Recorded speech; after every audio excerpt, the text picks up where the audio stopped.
Good morning dear student, welcome to the way of solution number 1 study channel West Bengal. তো আমি তোমাদের Dalton sir. তোমরা এখন পাচ্ছ mixed GK class, GK dose number 3। অর্থাৎ আজকের ক্লাসটা কিন্তু আগের ডোজ থেকেও কিন্তু অনেকটাই কঠিন হবে। ওকে, তো ক্লাস করতে থাকো মনোযোগ দিয়ে। আপকামিং তোমাদের যে এক্সামগুলো আছে সেটাকে টার্গেট করে কিন্তু ক্লাসের প্রশ্নগুলো আছে। তো আমাদের মার্চ মাসে যে ক্লাস রুটিন আমরা ফলো করছি, এখানে আমার ক্লাস তোমরা সকাল 8:30 থেকে দা ওয়ে অফ সলিউশনে পাবে, এবং অন্যান্য স্যারদের কখন কি ক্লাস আছে এক ঝলকে তোমরা দেখে রাখো। প্রত্যেক ক্লাসের নোটিফিকেশন এবং লিঙ্ক তোমরা পাবে আমাদের official verified Telegram group the way of সলিউশনে। ইউটিউবে সমস্ত ফ্রি ক্লাসের লিঙ্ক নোটিফিকেশন তোমরা টেলিগ্রামে পাবে, এবং আমাদের পেড কোর্স তোমরা পাবে TWS একাডেমি অ্যাপে, যে অ্যাপ তোমরা প্লে স্টোরে গিয়ে ডাউনলোড করতে পারবে। ঠিক আছে, তো আমরা আজকের ক্লাসের কোশ্চেন আলোচনা শুরু করব। প্রত্যেকে মনোযোগ সহকারে ক্লাস করতে থাকো শেষ পর্যন্ত। প্রত্যেকটা প্রশ্ন এবং তার সঙ্গে যে আলোচনা করব সেটাও কিন্তু তোমাদের পরীক্ষায় কাজে আসবে। ওকে, তো প্রথম প্রশ্ন, শব্দের প্রাবল্যের একক কি? সহজ কোশ্চেন, কিন্তু এটা থেকে তোমরা কনফিউজ হয়ে যাবে অপশানে গিয়ে। ওকে, সঠিক উত্তর কি হবে? শব্দের প্রাবল্যের একক হচ্ছে ডেসিবেল। ডেসিবেল এটা কিন্তু প্রাবল্যের একক। আচ্ছা, এখানে হার্জ কিসের একক? হার্জ হচ্ছে কম্পাঙ্কের একক। কম্পাঙ্কের একক, কম্পাঙ্কের একক হচ্ছে হার্জ। কোন তরঙ্গের কম্পাঙ্কের একক হার্জ হবে। শব্দ একটা তরঙ্গ, শব্দ তরঙ্গ, সেক্ষেত্রে শব্দ তরঙ্গের কম্পাঙ্কের এককও কিন্তু হার্জ হয়ে যাবে।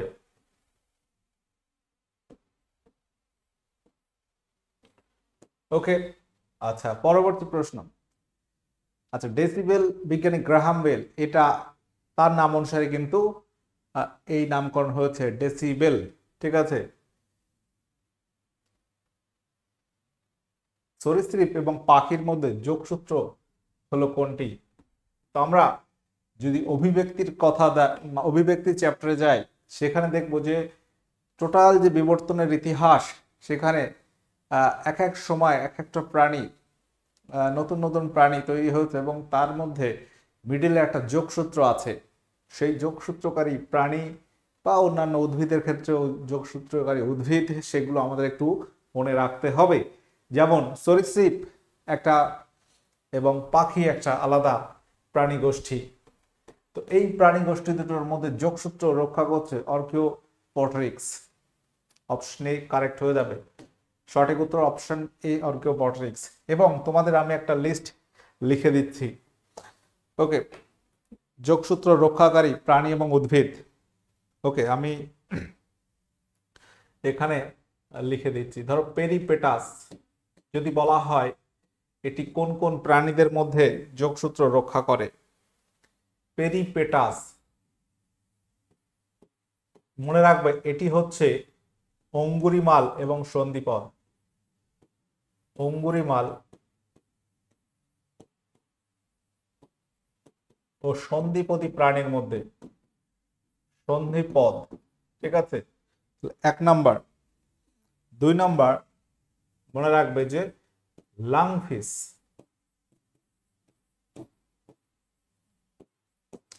এটি মৎস্য এবং উভচরের মধ্যে যোগসূত্র রক্ষা করে। মৎস্য অর্থাৎ মাছ এবং উভচর, উভচর অর্থাৎ জলে এবং স্থলে যারা বসবাস করতে পারে। তাহলে দুটো হলো। 3 নাম্বার, 3 নাম্বার লিখে রাখো স্ফেনোডন।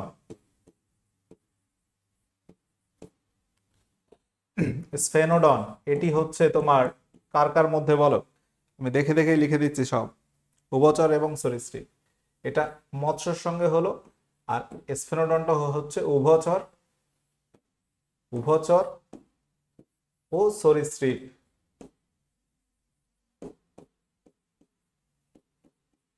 এর মধ্যে 3টি হলো।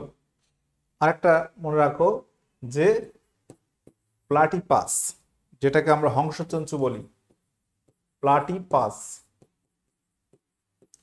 এর আর এক নাম হচ্ছে হংসচঞ্চু। এটি কাদের কাদের মধ্যে যোগসূত্র রক্ষা করে বলতো?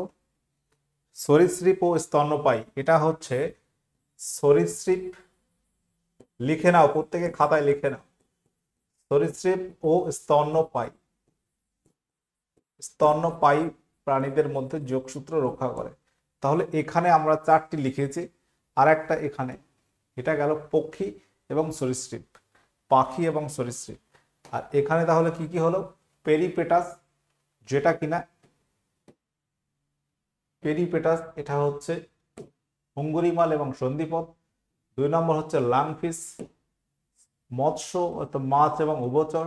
স্ফেনোডন, এটা হচ্ছে উভচর সরীসৃপ।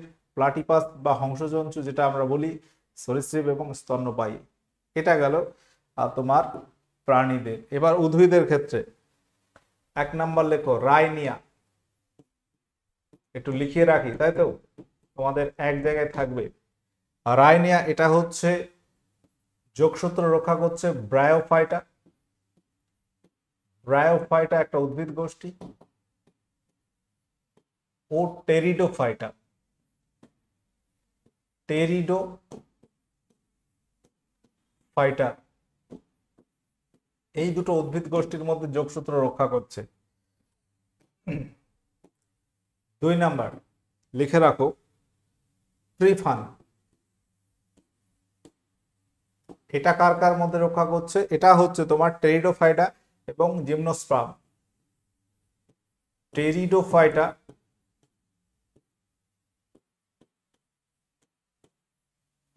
ও হচ্ছে জিমনোস্পার্ম।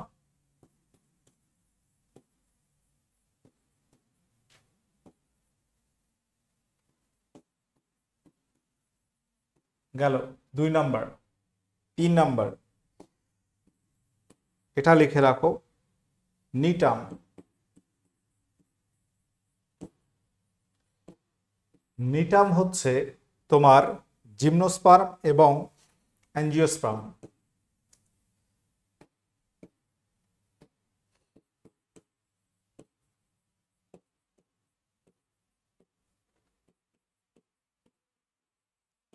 আচ্ছা, হাতের লেখা বুঝতে পারছো? নিটামটা কি বলছি? জিমনোস্পার্ম এবং অ্যাঞ্জিওস্পার্ম।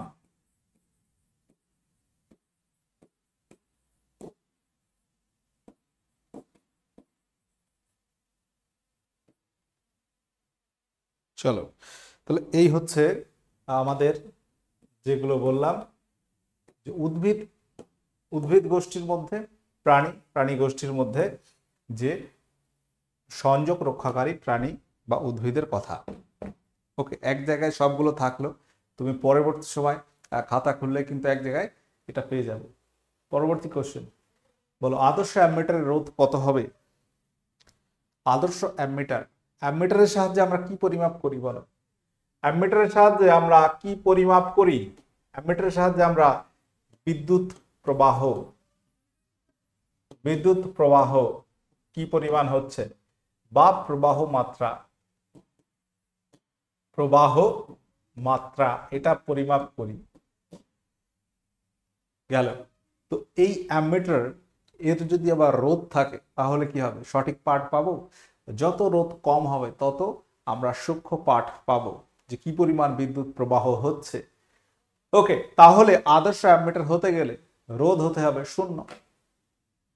শূন্য হতে হবে। আচ্ছা, আদর্শ ভোল্টামিটার, সেক্ষেত্রে ঠিক বিপরীত ঘটনা, মনে রাখবে শুধু। আদর্শ ভোল্টামিটারের রোধ হলো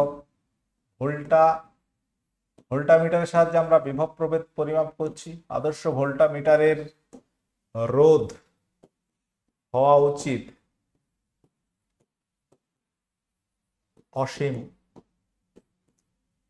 অসীম, ঠিক আছে, বা এটা ইনফিনিটি। চলো পরবর্তী প্রশ্ন, 1 ন্যানোমিটার সমান কত? এনএম বলতে কি? এখানে এনএম মানে হচ্ছে ন্যানোমিটার। ন্যানোমিটার 1 ন্যানোমিটার মানে কত অ্যাংস্ট্রম? আচ্ছা, 1 ন্যানোমিটার ইকুয়াল টু কত? 1 nm ইকুয়াল টু 10⁻⁻9 মিটার। ঠিক আছে, আচ্ছা অ্যামস্ট্রম কত? 1 অ্যামস্ট্রম 10⁻8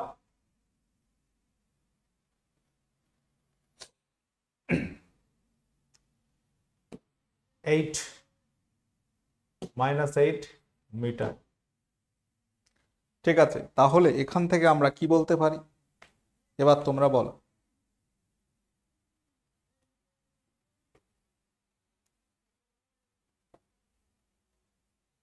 ভুল বলছি, এটা সেন্টিমিটার হবে। 10⁻⁻, এটা 10 হবে,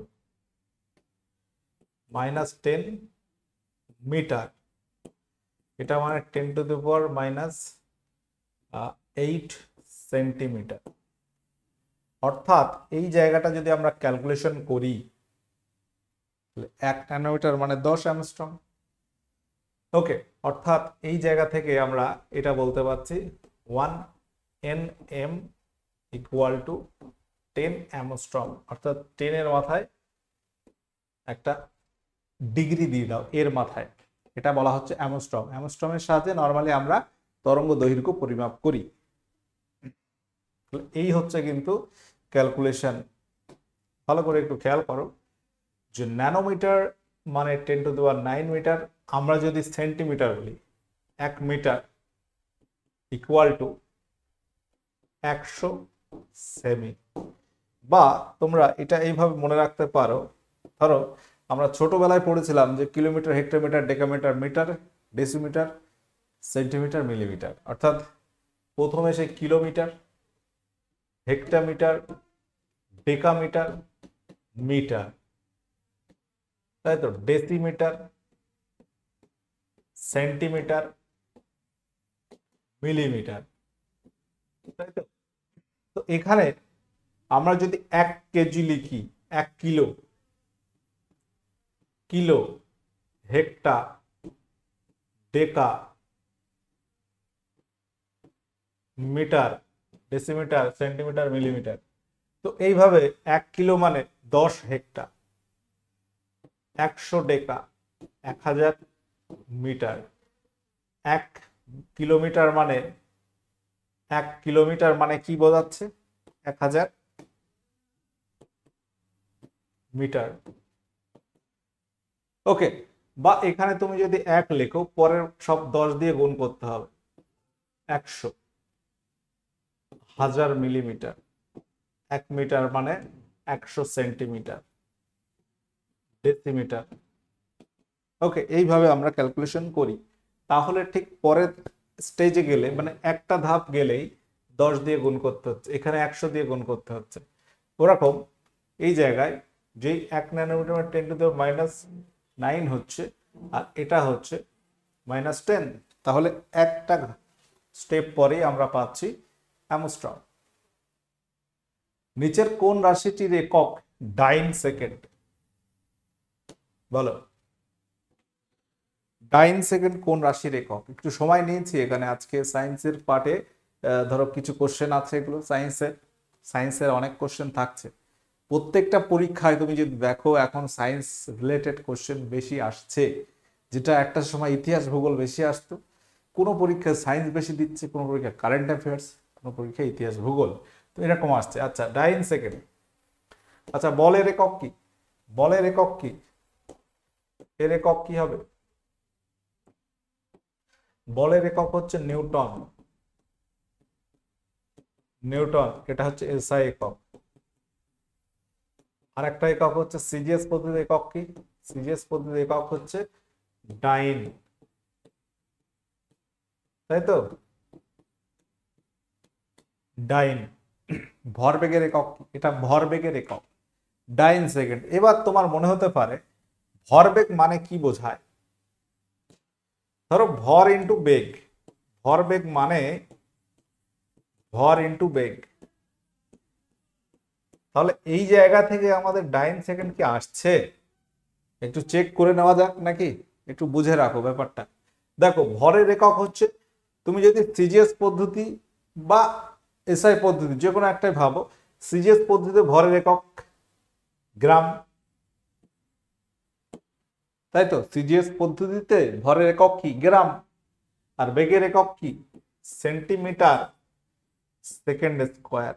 second, centimetre per second, centimetre per second, semi per second, তাই তো?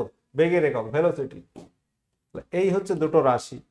এবার কি আসছে দেখো, তাহলে এই জায়গা থেকে আমরা ডাইন সেকেন্ড কিভাবে আসছি? ডাইন তো কিসের একক? বলের একক। বলের একক ডাইন। আচ্ছা, এই ডাইনটা আবার কিসে আসছে দেখো। বল মানে কি? বল মানে হচ্ছে ভর ইন্টু ত্বরণ। বল মানে ভর ইন্টু ত্বরণ। তাহলে ভরের একক যদি দেখি গ্রাম, ত্বরণ মানে কি? Centimetre by second square. এটা ভালো করে খেয়াল করো।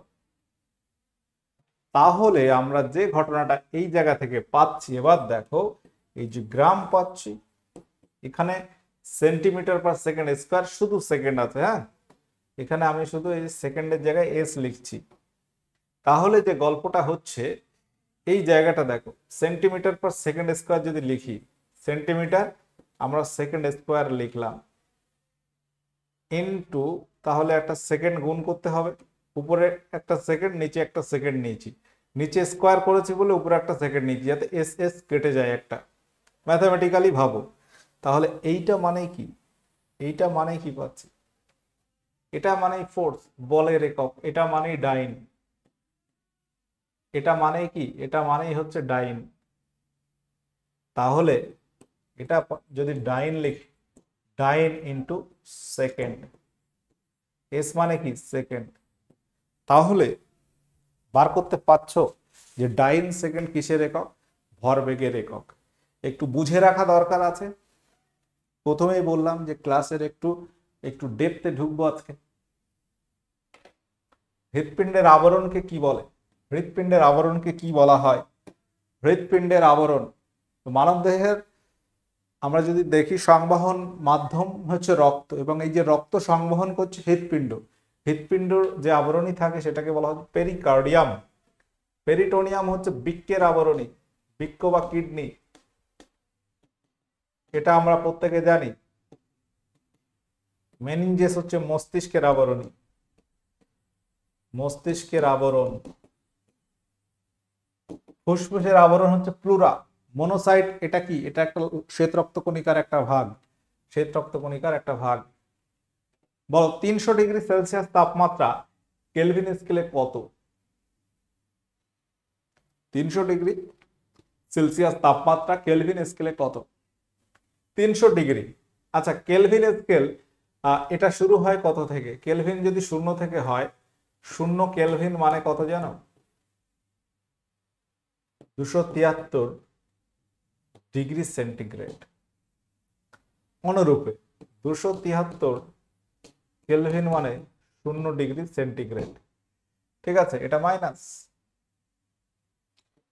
তাহলে এই জায়গাটা খেয়াল করো, এটা 0 মানে হচ্ছে মাইনাস 273।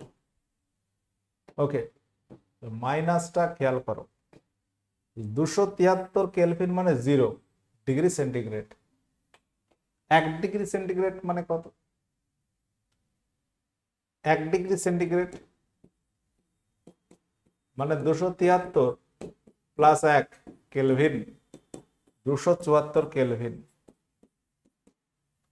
এখানে আমরা যদি 300 ডিগ্রি সেন্টিগ্রেড বার করতে চাই কেলভিন স্কেলে, জাস্ট যোগ করে দাও 273 প্লাস 300 মানে 573 কেলভিন। এগুলো কিন্তু একদম ক্লিয়ার বুঝে রাখতে হবে, যাতে করে কোনো রকম চেঞ্জ দেয়। আমরা ফারেনহাইটের সঙ্গে সেলসিয়াসের চেঞ্জটা কিভাবে করি? এটা গেল ফারেনহাইট, এটা Kelvin to Celsius, Kelvin to Celsius convert. এবার ফারেনহাইট এবং সেলসিয়াসের মধ্যে সম্পর্কটা কি? C/5 equal to F minus 32/9। এটা হচ্ছে তোমার সেলসিয়াস স্কেল এবং ফারেনহাইট স্কেলের পার্ট। আমরা চেঞ্জ করতে পারি কিভাবে? -40 ডিগ্রি, এটা জানি যে সেলসিয়াস ফারেনহাইটের সমান হবে, ওইটা -40 degree centigrade equal to -40 degree Fahrenheit. কিন্তু যদি তোমাকে বলে দেয় যে 50 ডিগ্রি সেলসিয়াস কত ফারেনহাইট, তখন তুমি এখানে সি এর জায়গায় 50 লিখবে, দিয়ে ক্যালকুলেশন করে বার করে নেবে। অর্থাৎ একটা এক্সাম্পল দেখাবো, ইয়েস অর নো। আমরা বলছি যে 50 ডিগ্রি সেন্টিগ্রেড ইকুয়াল টু কত ডিগ্রি ফারেনহাইট। এখানে একটা জিজ্ঞাসার চিহ্ন আছে, তাহলে তোমাকে কিভাবে ক্যালকুলেশন করতে হবে? আমরা বলেছি 3/5 equal to f minus 32 by 9। এটা হচ্ছে সূত্র। কি বললাম? সি এর জায়গায় 50 বসিয়ে দাও, তাহলে এটা থেকে 50 বসিয়ে দিলাম সি এর জায়গায়। আমাদের ফারেনহাইট কত বার করতে হবে। খুব ইজি একটা বিষয়, তোমরা কিন্তু জটিল ভাবে নেবে না। ওকে, 50 5 দিয়ে কাটো 10, 9 10 90, f মাইনাস 32। এখান থেকে আমরা কি পাচ্ছি দেখো, 42 এখানে নিয়ে আসো, 90 প্লাস 32 ইকুয়াল টু f। মানে আমরা বলতে পারি 90 আর 30 120 122। ওকে, অ্যান্সার কত হচ্ছে? জিজ্ঞাসার চিহ্ন যায় কত হবে? 122। চলো, এইগুলো কিন্তু তোমাদের এই যে কনভার্ট কিভাবে করছি এটা বুঝে রাখতে হবে। সায়েন্স একটু বেশি সময় নিচ্ছি, কারণ তোমাদের সায়েন্স অন্য স্যারেরা বেশি পড়ায় না, যেহেতু আমি পড়াই। ওকে, অ্যামিবার গমনাঙ্গ কি? এটা খুব ইম্পর্টেন্ট একটা কোশ্চেন, সিউডোপোডিয়া। আচ্ছা, এই সিউডোপোডিয়া মানে কিন্তু ক্ষণপদ, ভালো করে একটু দেখে নাও। এখানে তোমাকে যদি কি জিজ্ঞাসা করেছে দেখবে, গমন অঙ্গ, রেচন অঙ্গ কি শ্বাস অঙ্গ, এগুলো দেখে নেবে। সিলিয়া হচ্ছে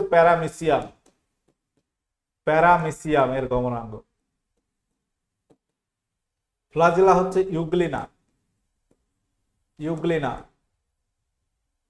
ইউগ্লিনা গমনাঙ্গ হচ্ছে ফ্লাজেলা। আচ্ছা, সিটা হচ্ছে কেঁচো। পরবর্তী প্রশ্ন, মানবদেহের দীর্ঘতম পেশি কোনটি? মানবদেহের দীর্ঘতম পেশি কোনটি? সব থেকে বড় পেশি লম্বায় কোনটি? সঠিক উত্তর হবে সার্টোরিয়াস। আর সব থেকে ক্ষুদ্রতম পেশি স্টেপিডিয়াস, ক্ষুদ্রতম পেশি। এটা মনে রাখবে। সিলিয়ারি পেশি চোখ, সেটা আলাদা, ক্ষুদ্রতম নয়, সেটা অন্য সেন্সে সেটা। ওকে, স্টেপিডিয়াস এটা হচ্ছে কানে থাকে, এটা ক্ষুদ্রতম পেশি। পেশি মানে মাসেল, আর হাড় মানে বোন ইংরাজিতে আর কি।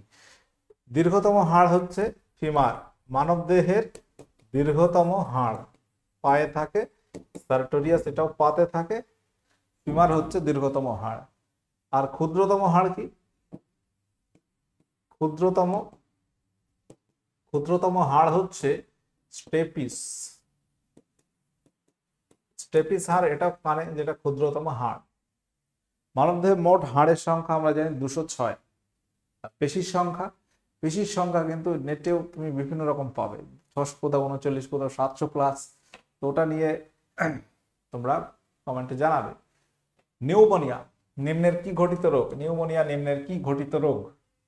দেখো, কোশ্চেন 10টা হচ্ছে, কিন্তু আলোচনা যা করেছি অন্তত 30-40টা প্রশ্ন হয়ে গেছে। প্রথম থেকে যদি দেখো, 4টে অপশনগুলো আমরা ডিসকাস করছি। বিভিন্ন তোমার ওই পক্ষী আর্কিওপটেরিক্স, ওই জায়গাটা 7-8টা কোশ্চেন আছে ওখানে। নিউমোনিয়া এটা হচ্ছে ব্যাকটেরিয়া ঘটিত রোগ হচ্ছে নিউমোনিয়া। ডিপ্লোকক্কাস নিউমোনি, এটা হচ্ছে নিউমোনিয়া রোগের ব্যাকটেরিয়ার নাম। কি বলেছি? Diplococcus pneumoniae. বলো, 1921 সালে মোপলা বিদ্রোহ কোথায় সংগঠিত হয়? খুব important question, very very important. Moplah বিদ্রোহ এটা এক ধরনের কৃষক বিদ্রোহ ছিল। কৃষক বিদ্রোহ ইংরেজদের বিরুদ্ধে। মুসলিম কৃষক বিদ্রোহ এটা কোথায় হয়? মালাবার উপকূলটা কোথায়? কেরলে।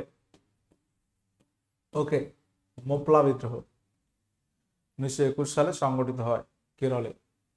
উইন্টার অলিম্পিক 2026 কোথায় অনুষ্ঠিত হবে? শীতকালীন অলিম্পিক দেখো 2024 সালে এবছর অলিম্পিক রয়েছে, এটা হচ্ছে সামার অলিম্পিক, গ্রীষ্মকালীন অলিম্পিক বলা হয়।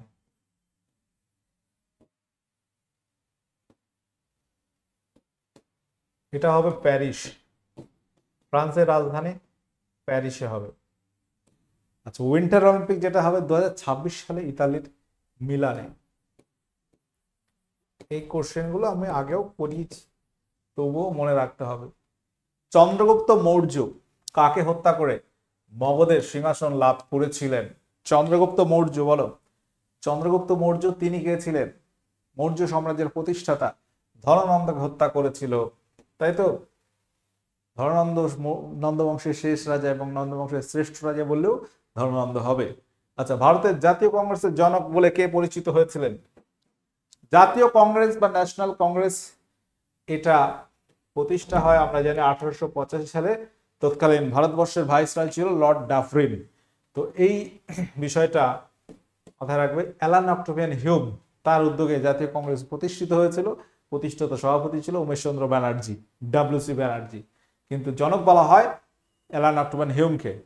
প্রথম অধিবেশন বসেছিল 1985 সালের 28 ডিসেম্বর বোম্বাইয়ের গোকুল দাস তেজপাল সংস্কৃত কলেজে। উমেশচন্দ্র বন্দ্যোপাধ্যায় প্রথম সভাপতি। বলো, ভারতে কর্মরত জনসংখ্যার 50% বেশি মানুষ নির্ভর করে কোন ক্ষেত্রের উপর? যে সেক্টরগুলো রয়েছে অর্থনীতির, প্রাথমিক ক্ষেত্রের উপর, সরকারি তৃতীয় ক্ষেত্র নাকি শিল্প?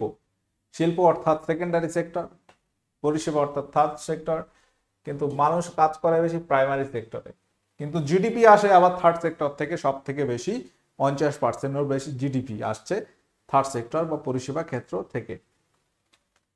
যৌথ বন সংরক্ষণ প্রকল্প পশ্চিমবঙ্গে প্রথম সার্থক হয় কত সালে, কোথায়?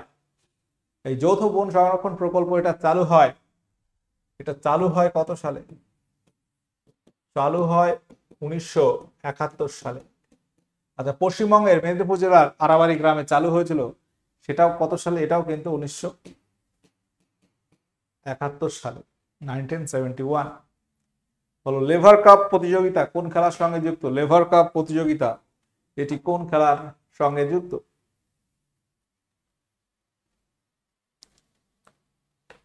কারেক্ট অ্যান্সার কি হবে? কারেক্ট অ্যান্সার হয়ে যাবে টেনিস, লন টেনিসের সঙ্গে যুক্ত। কোন দেশের রাজধানীর নাম হ্যানয়? বলো, হ্যানয় কোন দেশের রাজধানী? Indonesia, Denmark, Vietnam, Bulgaria? সঠিক উত্তর হবে ভিয়েতনাম। কি হবে? Vietnam, option C. বায়ু মাধ্যমে শব্দ তরঙ্গটা কেমন? শব্দ তরঙ্গ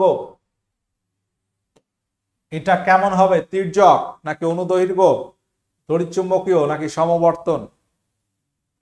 শব্দ তরঙ্গ এটা হবে অনুদৈর্ঘ্য। এটা দৈর্ঘ্য বরাবর কম্পিত হয়, দৈর্ঘ্য বরাবর কম্পিত হয় বলে অনুদৈর্ঘ্য তরঙ্গ আমরা বলবো।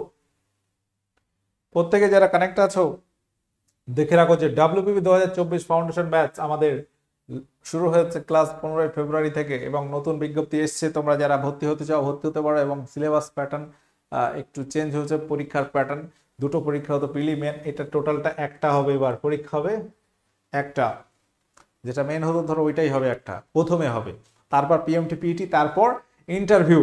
অর্থাৎ প্রথম কি হতো? একটা প্রিলিমস হতো, তারপরে পিএমটি পিইটি হতো, তারপর গিয়ে আবার মেন হতো, তারপর ইন্টারভিউ। একটা স্টেপ কমে গেছে, মানে নিয়োগটা হবে খুব দ্রুত। ওই জন্য তোমাকে একদম ভালো করে প্রস্তুতিটা নিতে হবে।